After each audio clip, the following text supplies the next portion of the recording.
श्रद्धेय महानुभावों, श्रीमद् भगवत गीता के प्रसंग में चर्चा चल रही थी, जिसमें बात चली थी कि जो परिपक्व बुद्धि का है, श्रीपा की परिपक्व बुद्धि से युक्त व्यक्तित्व जो समाज की सेवा में लगा हुआ है, विवेक बुद्धि के संवर्धन के द्वारा अर्जुन और कृष्ण के संवाद को श्लोकात्मक बद्ध किया।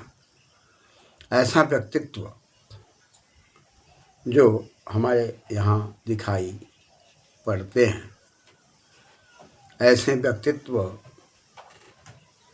के माध्यम से जो बातें कही गई वह व्याकरण आदि शास्त्रों को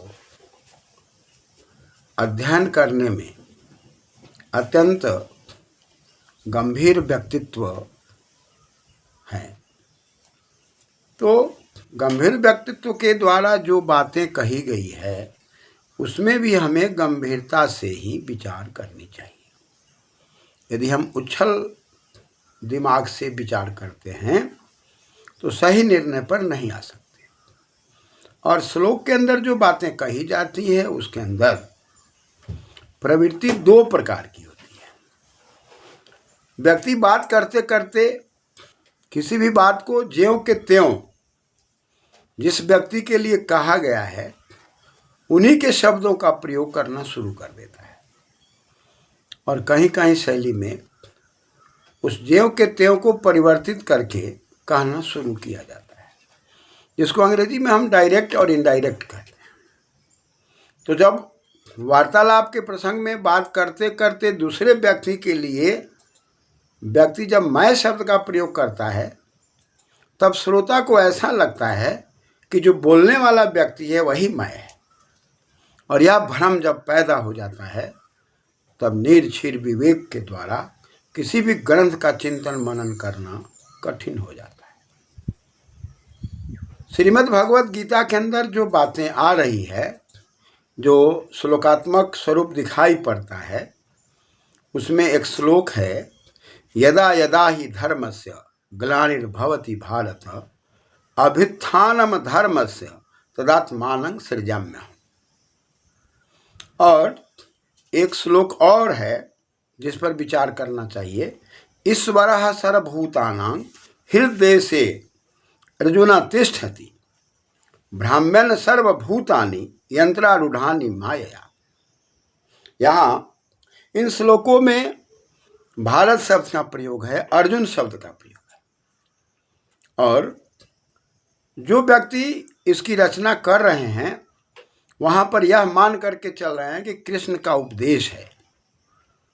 तो ये तो स्पष्ट है कि युद्ध क्षेत्र के अंदर कोई इतनी लंबी चौड़ी बातें श्लोकबद्ध नहीं कर सकता, लेकिन उसके भाव को पकड़ के एक रचना करने वाला व्यक्ति समाज को कल्याण करने के उद्देश्य से भगवान कृष्ण की बातों को श्रोता के बीच, पाठक के बीच रखने का प्रयास करते हैं। यही लेखक और कवि की महानता होती है। तो यहाँ पर कहने के क्रम में बात आ रही है कि यदा यदा, यदा यदा माने जब जब। तो यदा पर विचार करें तो यद से दा प्रत्यय लगा हुआ है, और बात को दोहराई जा रही है कि जब जब हमारे देश के अंदर, हमारे मुल्क के अंदर, हमारे वातावरण के अंदर, हमारी व्यवस्था के अंदर धर्मस्य ग्लानिः भवति, हे भारत। अब भारत में भरत है और भरत में डूबरी भरने धातु है, अतः अतस प्रत्यय लगकर भरत शब्द बनेगा और उसकी संतान को तस्य अपत्यम भारता कहेंगे। तो भरत के संतान को भारत कहने की परंपरा है, और देश का नाम भी भारत है। अतः हमारे देश के अंदर जो बड़े बुजुर्ग हमको पाले पोसे वो सब भरत है, भरण पोषण। और भरण पोष करके भरत ही भरता जो भरण पोषण किए, और उनकी जो संतान की परंपरा, उत्तराधिकारी की जो मर्यादाएं आई, उसमें अपनी संतान के लिए भारत शब्द का प्रयोग किया। और उस स्थान के लिए भारतम का प्रयोग किया। तो कहा कि धर्मस्य ग्लानि। अब ग्लानि पर यदि हम विचार करते हैं तो निश्चित रूप से गलय धातु है, हर्ष क्षय। जब हमारे जीवन का हर्ष उत्साह क्षय हो जाता है, नष्ट हो जाता है, उसको कहते हैं ग्लानि। ग्लायति ग्लानि, हमारे जीवन में हर्ष का उत्साह का क्षय हो जाना ग्लानि कहलाता है। भवति माने होता है, भू धातु है, भवति हो रहा है, होता है। किसकी? धर्मस्य, धर्म की। अब धर्म शब्द को भी हम ठीक से व्याकरण के द्वारा समझें तो धीरी धातु है, धारणे अर्थ में, और धरति धर्म, मन प्रत्यय लगा हुआ है। तो धारण करते हैं वो धर्म है, मर्यादा का धारण करना, चरित्र का धारण करना, स्वास्थ्य का धारण करना, योग का धारण करना, ज्ञान विज्ञान का धारण करना, ये सब धर्म है, अच्छी चीजों को धारण करना। अब कहता है कि धर्म की ग्लानि होती हो, यानी कि धर्म जो हम धारण कर रहे हैं, हमें धारण करने में दिक्कत हो रही है, परेशानी हो रही है, हम मर्यादा को नहीं धारण कर पा रहे, सामाजिक परिवेश खराब हो रहा है, व्यक्तिगत परिवेश खराब हो रहा है। ऐसी परिस्थिति में क्या है? अधर्मस्य अभिथानम, न धर्माधर्म तस्य धर्मस्य।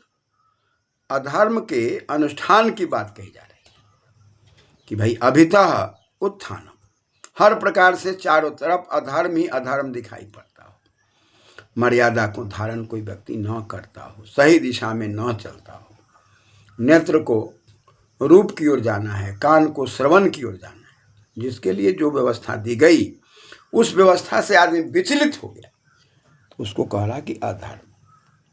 तत् आत्मानम सृजामि। तद, अब वैसी परिस्थिति में बात आ रही है कि आत्मानम सृजामि।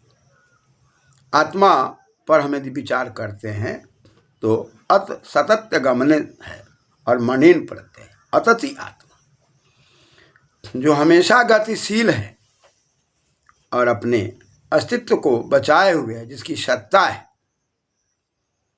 ऐसी आत्मा, तद आत्मानम, ऐसी आत्मा को सृजामि। अब हम सृजामि की बात करते हैं तो सृज विसर्गे, बी माने विशेष प्रकार से सर्जन, विशेष प्रकार से उसका प्रादुर्भाव, उसको कहेंगे सृजामि। सृजन करता हूँ, प्रादुर्भाव होते हैं इसमें, सिर्फ से सर्जन अर्थ में, विसर्ग अर्थ में, विशेष अर्थ में सप मिप लग करके सृजामि शब्द बना हुआ है। हम विशेष प्रकार से जब सृजन करते हैं तो कहा कि सृजन आत्मा का हो रहा है, सृजाम्य अहम। अब यहाँ अहम का प्रयोग जैसे ही किया गया तो पढ़ने वाले पाठक के मन में ये बात आ गई कि ये कृष्ण भगवान कर रहे हैं, लेकिन यहाँ पर रचना करने वाला व्यक्ति बातचीत करने के क्रम में ज्यों के त्यों शब्दों का प्रयोग ईश्वर के लिए कर दिया। अब लोगों में भ्रम पैदा हो गया कि यहाँ अहम कृष्ण के लिए प्रयोग हो रहा है। कृष्ण जीवात्मा है, उत्कृष्ट जीवात्मा है, और सेवा करके, सत के मार्ग पर चल के, साधना के मार्ग पर चल के उत्कृष्ट आत्मा है, और ये समाज को सही दिशा देने का प्रयास कर रहे हैं। इस भाव को पकड़ करके यहाँ पर कहा जा रहा है कि जब समाज के अंदर क्षति होने लग जाए, हानि होने लग जाए, वेद आदि शास्त्रों से विरुद्ध होने लग जाए, तो परमपिता परमात्मा की व्यवस्था के तहत कुछ ऐसी आत्माओं का आगमन होता है जो आत्मा उत्कृष्ट होती है, सेवा भाव से, आत्म तत्व से, साधना से समाज को समझाने के लिए उपदेष्टा के रूप में या मर्यादा की रक्षा करने के रूप में जीवन के अंदर जो ऐसी आत्मा है जो मुमुक्षु आत्मा है, वो आते जाते रहते हैं, ऐसे का सृजन होता रहता है परमात्मा के द्वारा। तो ये बातें यहाँ पर कही जा रही है। अतः ईश्वर की जो व्यवस्था है, जो ईश्वर ईशावास्यमिदं सर्वं यत्किंच जगत्याम जगत, जगत में सब कुछ ईश के द्वारा है, तो उसकी व्यवस्था है। और उसकी व्यवस्था के अंदर जब अव्यवस्था की बात आती है तो एक तरफ तो परमात्मा की व्यवस्था से वेदादि शास्त्र हैं, और उसके अंदर समय समय पर प्रेरणा देने के लिए भी अच्छी अच्छी आत्माओं का, मुमुक्षु आत्माओं का गमनागमन लगा रहता है।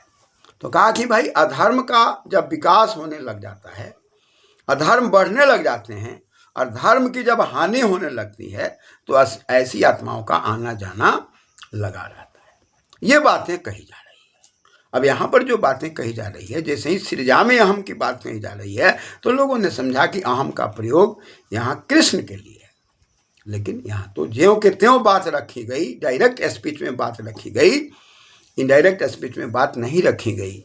अतः ये रचनाकार की अपनी कला है कि बात को कहते कहते भावुकता में वह शब्द का प्रयोग जहाँ एक तरफ प्रथम पुरुष में करते हैं, कहीं मध्यम पुरुष में करते हैं, कहीं उत्तम पुरुष में करते हैं। तो आत्मा का सृजन होता है परमपिता परमात्मा की व्यवस्था से। इस प्रकार के अर्थ कैसे और क्यों निकलते हैं, तो जब हम ठीक से श्लोक को नहीं समझते तो आगे के श्लोकों से हमको विरोधाभास होता है, जिस पर हम लोग अभी तुरंत विचार करेंगे कि कैसे विरोधाभास हो जाएगा।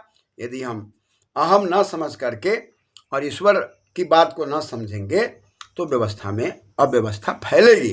अतः इस बात को समझने के लिए व्याकरण के आधार को लेकर के और ज्यों के त्यों की बात को समझ करके हमें आगे बढ़ना चाहिए।